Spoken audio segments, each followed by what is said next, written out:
We now know the cause of an apartment fire in West Knoxville, forcing more than a dozen people and their pets to evacuate.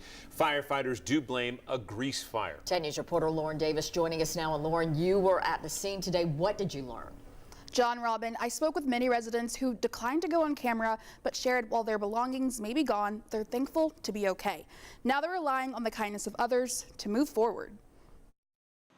A fire started at the Collective at Sutherland on Sunday night. It was under control within an hour and a half of firefighters responding to it. This is what's left of Building 9. We've turned the property back over to management, so they'll start their process. They'll determine whether or not they need to tear the entire building down or just a portion of the building down. The Knoxville Fire Department says it started when a resident was warming up a pan of grease and it ignited. The resident tried to carry it outside, and when the oil spilled on a piece of furniture, the fire started. Our closest fire station's not but more than about 3.5 minutes away. So by the time the 911 call happened and we arrived on scene, it was well advanced. This fire displaced 15 residents and several pets on one of the coldest nights of the year. The assistant chief of the department says the lower temperatures also make it more difficult for firefighters. You're in a fire, right, and it's warm, but not really, because you're in and out, in and out. The pavement, as you can tell, we've got salt all over the pavement. It was very icy and slick.